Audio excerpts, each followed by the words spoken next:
नमस्कार मित्रांनो, मी निलेश जाधव तुम्हा सर्वांचं कृषी गुरुजी या यूट्यूब चॅनलमध्ये सहर्ष स्वागत करतो. मित्रांनो बघा, आपले जे डॉक्टर असतात हे आपल्याला सतत फळं खाण्याचा सल्ला देत असतात. मग याच्यामध्ये बघा मित्रांनो, फळांमध्ये जर आपण बघितलं मित्रांनो, तर सफरचंद हे एक असं फळ आहे की त्याच्याकडे सर्वजण आकर्षित केले जातात. आणि मग याचं उत्पन्न जास्त करून घेतलं जातं मित्रांनो, हे म्हणजे जम्मू काश्मीरमध्ये. परंतु मित्रांनो, हे उत्पादन हे शेती केलेले आहे सोलापूर जिल्ह्यातील करमाळा तालुक्यातील वाशिंबे या ठिकाणच्या एका शेतकऱ्याने. मित्रांनो, मी आज आलेलो आहे सोलापूर जिल्ह्यातील करमाळा तालुक्यातील वाशिंबे या ठिकाणी. मित्रांनो, तुम्ही पाठीमागे बघू शकताय वेगवेगळी शेती या ठिकाणी घेतली जाते मित्रांनो. परंतु मित्रांनो, या ठिकाणी जर प्रामुख्याने जर शेती म्हटलं तर ती केली जाते केळीची शेती आणि दुसरी म्हणजे मित्रांनो ऊसाची शेती. आणि मग या ठिकाणच्या अशा शेतकऱ्याने एक सफरचंदाची शेती फुलवलेली आहे. तर आज आपण जाणार आहोत मित्रांनो त्या शेतकऱ्याकडे थेट आणि जाणून घेणार आहोत की कशा पद्धतीने ही शेती केलेली आहे, त्याचं उत्पन्न कसं आहे, त्याला वातावरण कसं लागतं. तर ह्या सर्व गोष्टी मित्रांनो आज आपण या व्हिडिओच्या माध्यमातून जाणून घेणार आहोत. परंतु मित्रांनो, जर तुम्ही आपल्या या यूट्यूब चॅनलवरती जर नवीन असाल तर लगेचच चॅनलला सबस्क्राईब करा, व्हिडिओला लाईक करा आणि मित्रांनो हा व्हिडिओ संपूर्ण नक्कीच बघा. तर चला मित्रांनो, जाणून घेऊयात ही शेती म्हणजे सफरचंदाची शेती कशी केलेले आहे. Let's go. मित्रांनो, हा जो समोरचा तुम्हाला भाग दिसतोय हा आहे करमाळा तालुक्यातील पश्चिम भाग. आणि या ठिकाणी मित्रांनो फक्त आणि फक्त केळीची आणि ऊसाची मोठ्या प्रमाणात शेती केली जाते. हा आहे वाशिंबे परिसरातील भाग मित्रांनो. तर मित्रांनो, आज मी अशा एका शेतकऱ्याची तुम्हाला मुलाखत करून देणार आहे की त्या शेतकऱ्याने आपल्या शेतामध्ये सफरचंदाची बाग केली आहे. तर मित्रांनो, जाणून घेऊयात या व्हिडिओच्या माध्यमातून की त्या शेतकऱ्याने कशा पद्धतीने शेतामध्ये सफरचंदाची बाग केली आहे. तर चला मित्रांनो, थेट जाऊयात त्या शेतकऱ्याकडे.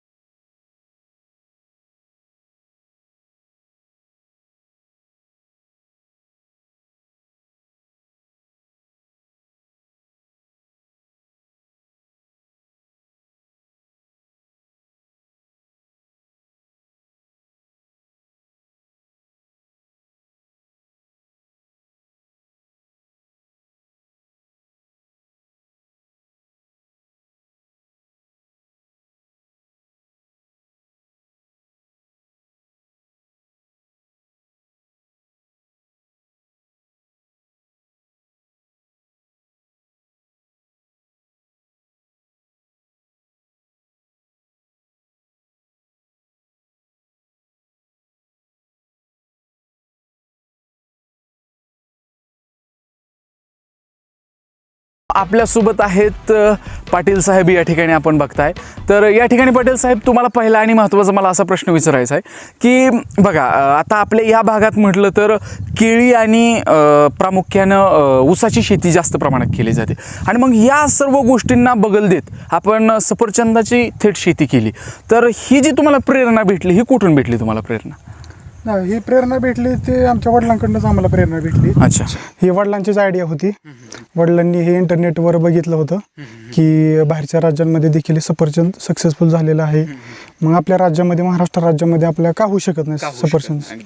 मग वडील म्हणले की ह्याची रोपं कुठे भेटतील आपल्याला मागवता येतील का, आपल्याला इथं प्लांटेशन करता येईल का? मग त्याचा आम्ही शोध घ्यायला सुरुवात केली. मग आम्ही इंटरनेटच्या माध्यमातून ते शोधलं की ह्याचे प्लांटेशन कुठं भेटतं, त्या व्यक्तीचं नाव काय, त्यांनी व्हरायटी कधी निर्माण केली ती हे. मग ते शोधून त्या व्यक्तीचा आम्हाला कॉन्टॅक्ट नंबर भेटला. त्या व्यक्तीचं नाव आहे हरिमन शर्मा म्हणून, जे हिमाचल प्रदेशमधले. तर त्यांनी ही व्हरायटी बनवली. आणि या व्हरायटीचं वैशिष्ट्य असं आहे की हे उष्णकटिबंध प्रदेशामध्ये व्हरायटी निर्माण केली आहे, जेणेकरून हे उष्णकटिबंध प्रदेशामध्ये सफरचंद येऊ शकतं. 45 टेम्परेचरला देखील हे सफरचंद येऊ शकतं. तर आम्ही त्यांना कॉन्टॅक्ट करून 2019 जूनमध्ये आम्ही हे रोपं बुक केली. आणि आम्हाला 2000 डिसेंबरला त्यांनी ही रोपं इथं पोच केली. मग इथून पोच केल्यानंतर ॲक्च्युली आम्हाला त्यांनी सांगितलं होतं की 80% निचरा होणारी जमीन पाहिजेत, पाण्याचा निचरा होणारी जमीन पाहिजेत 80%. पण आमच्याकडं काही कारणास्तव जमीन शिल्लक नसल्यामुळं आम्ही काळ्या ह्याच्या जमिनीमध्ये ह्याचं प्लांटेशन केलं. बरोबर आहे. थोडंसं मग विशेषतः जमीन याला कशी लागते? विशेषतः ह्याला जमीन ही निचऱ्याची जमीन पाहिजे, 80% निचरा होणारी जमीन पाहिजे. खडकाळ जमीन कशी असते आपली, मुरुम टाईप जमीन पाहिजे त्याला. बरोबर. आणि मग याची शेतीपूर्व मशागत काय केली आपण? शेतीपूर्व मशागत त्यांना आम्ही म्हणलं की काय केलं पाहिजे आम्ही, तर ते म्हणले की 1.5 बाय 1.5चा खड्डा खांदा, त्याच्यामध्ये तुम्ही गाईचं शेणखत टाकून द्या. ते म्हणले की ह्याला कुठलंही रासायनिक खत अजिबात वापरू नका, जेवढं रासायनिक खत वापरचाल तेवढं झाडं मरायचं प्रमाण जास्त होईल. बरोबर आहे. म्हणजे पूर्ण सेंद्रिय पद्धतीची शेती. शेती ते म्हणले करा म्हणले. बरोबर. मग आम्ही प्लांटेशन मागवण्याच्या अगोदर खड्डे खांदून त्याच्यामध्ये गाईचं शेण टाकलं होतं आणि प्लांटेशन आल्यानंतर आम्ही त्यांना ती रोपं लावली तिथं. आणि मग याची लागवड कशी केली, म्हणजे रोपामधील अंतर हा. असं काय आहे? ह्याच्या रोपामधलं अंतर आहे 12 बाय 8 वर, ह्याची आम्ही लागवड केली. 12 बाय 8 वर. एक रोप लावलं. एक रोप लावलं. बरोबर बरोबर. आणि मग याचं उत्पन्न कशा पद्धतीने निघतं? आता किती एकर आहे आपल्याकडे पूर्ण? सध्या आम्ही 550 प्लांट्स मागवले होते. त्यातले काय कारणास्तव पाण्यामुळं, वातावरणामुळं त्यातले 100 प्लांट्स आमचे गेलेत. 450 प्लांट्स सध्या शिल्लक आहेत. तर सध्या ह्याचं उत्पादन त्यांनी सांगितलं होतं 3 वर्षानंतर तुम्ही घ्या, पण आम्ही ट्रायल वाईज बघितलं की आम्हाला ह्याचा कलर, साईज, ह्याची टेस्ट कशी होती ते बघण्यासाठी आम्ही 1.5 वर्षानंतर ह्याचं फळ धरलं. तर ह्याला एवढी फळ लागलं होतं की अशी झाडं पूर्ण फळांनी भरली होती. पण काय कारणास्तव जी मध्ये वादळामुळं आमची तिथली 50% फळ गळून गेली आणि 50% फळं राहिली होती. त्यातलाही आणि म्हणजे खूप लोक व्हिजिट करायला यायला लागली, बघायला यायला लागली. आणि खरंच खूप म्हणजे आश्चर्यच करणार जुकती गोष्ट आहे ही. आपल्या ह्या भागात म्हटलं तर केळी आणि ऊस ह्याच 2 प्रकारच्या शेती घेतल्या जातात. आणि सफरचंद म्हटलं तर अगदी वेगळंच पीक आहे आणि रेअर म्हटलं तरी काय वावगं ठरणार नाही त्या गोष्टीला.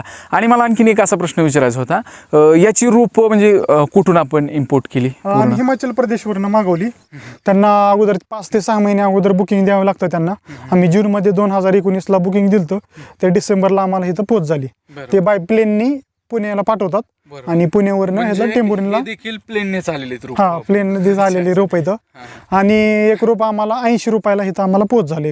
एक रोप 80 रुपयाला पोच झाली. आणि तुम्ही टोटल किती रोपं घेतली? 550 रुपये. 550 रुपये घेतले. आणि मग आता बघा की केळीमध्ये देखील म्हटलं तरी व्हरायटी असते, ऊसामध्ये देखील म्हटलं तरी व्हरायटी असते. मग याच्यामध्ये देखील व्हरायटी असेल ना? सफरचंदामधली ह्याच व्हरायटीचं नाव आहे HRMN 99. तसं ॲना म्हणून एक व्हरायटी आहे, रेड डिलिशियस ॲपल म्हणून एक व्हरायटी आहे, वॉशिंग्टन ॲपल म्हणून एक व्हरायटी आहे.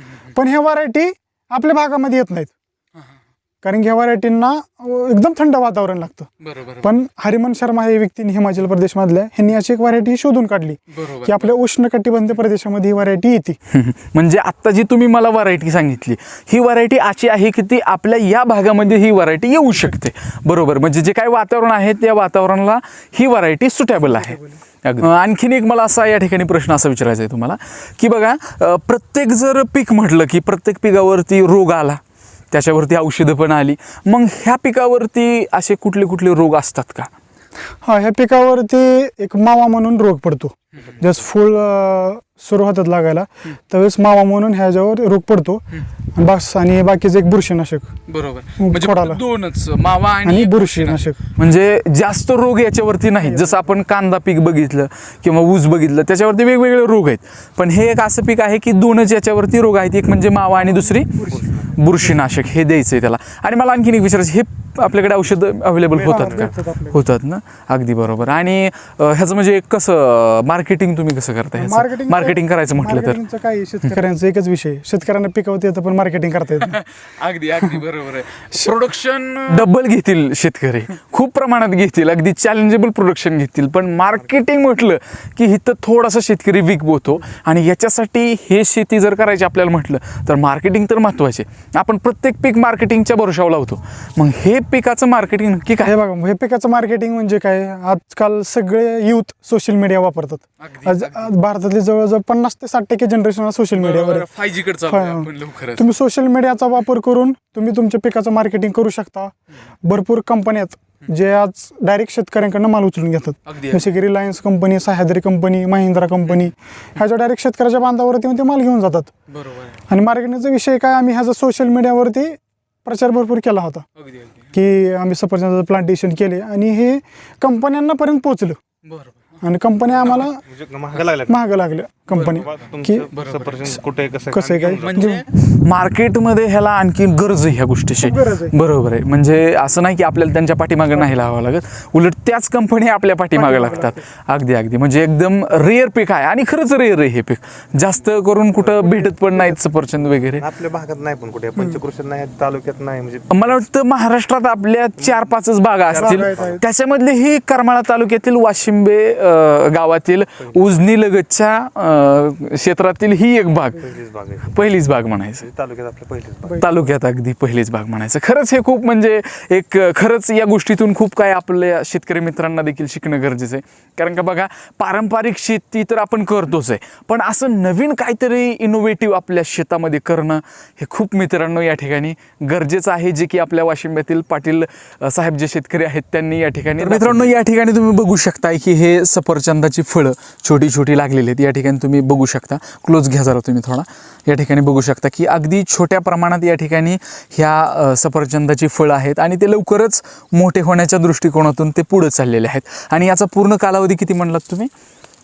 किती लागतं ह्याला 6 महिने 6 महिने 6 महिन्यात फुलं लागण्यापासून फुलं लागण्यापासून 6 महिन्यात एवढं म्हणजे त्याचा आकार तयार होतो. एवढा आकार तयार होतो. हा.